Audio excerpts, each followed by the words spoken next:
বৰ্ষৰ প্ৰথমটো দিনতে মুখ্যমন্ত্ৰী ডক্টৰ হিমন্ত বিশ্ব শৰ্মাৰ ঋণক লৈ মন্তব্য ধাৰত পুত যোৱা নাই ৰাজ্য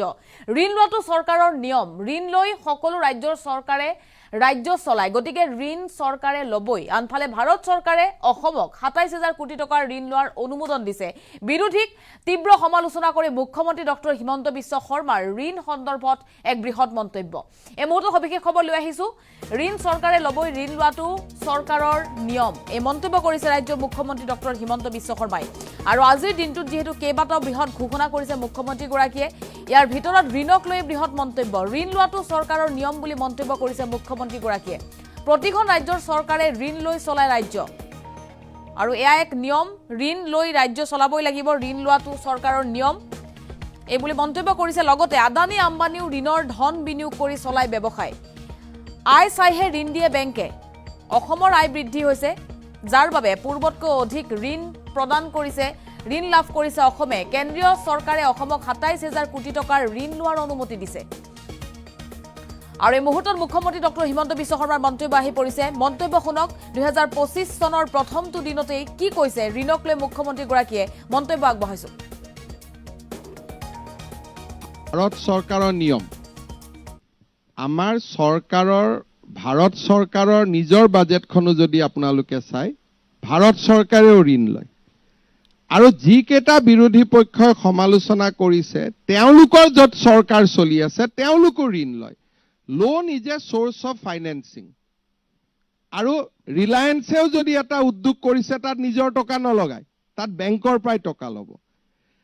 যদি আমি চাব যাওঁ ভাৰতৰ যি ৫খন ৰাজ্যৰ আটাইতকৈ লোন কম তাৰ ভিতৰত অসম এখন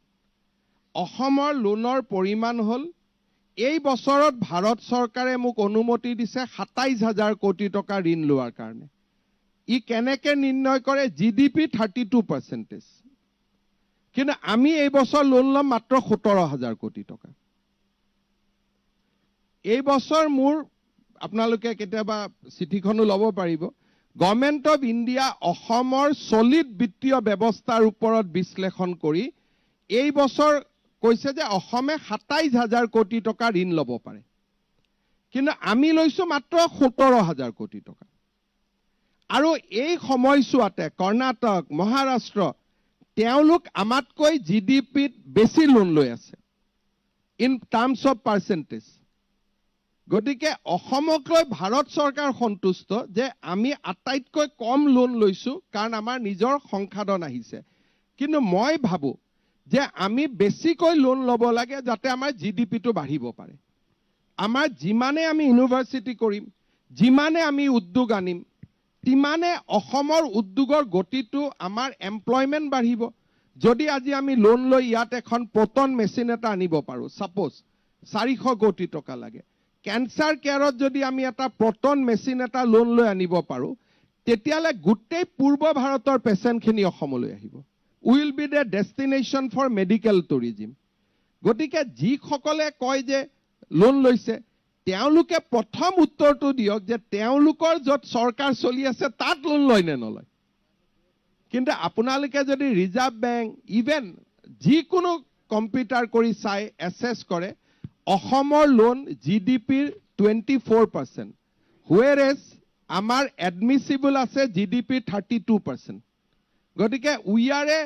R one of the leading state in the country য'ত আটাইতকৈ আমি কম ঋণ লওঁ ১.৫ লাখ টকাটো চাব নালাগে জিডিপিটো কিমান বাঢ়িছে কমেনচুৰেট সেই উত্তৰটো হ'ব লাগিব যেতিয়া তৰুণ গগৈ ডাঙৰীয়া জিডিপি ১ লাখ আছিল তেওঁ ৫,০০০ টকা লোন লৈছিলে মোৰ জিডিপি যেতিয়া ৭ লাখ হ'ব মই ৩৫,০০০ টকা লোন ল'ম আৰু যেতিয়া ভৱিষ্যতৰ ১০ বছৰ পিছত এজন মুখ্যমন্ত্ৰীৰ ২০ লাখ টকা জিডিপি হ'ব তেওঁ এটা বছৰত ১ লাখ কোটি টকা এটা বছৰত তেওঁ মিনিমাম ১,০০,০০০ টকা লোন ল'ব কাৰণ it is a relation is establish between ডেপ্ট জিডিপি ৰেচিঅ' বুলি কয় গতিকে আমাৰ যিসকলে লিখে এফালে লিখি গৈ থাকে যিমানে মানুহজন ধনী হ'ব আপুনি যেতিয়া ৫,০০০ টকা দৰমহা পাইছিল বেংকে আপোনাক ৫০০ লোন দিব যেতিয়া আপোনাৰ দৰমহা ৫০,০০০ হ'ব বেংকে আপোনাক লোনৰ সংখ্যাটো বঢ়াই যাব গতিকে আমাৰ পকেটখন কিমান বাঢ়িছে সেই কথাটো বিৰোধীয়ে নকয় and will be a million economy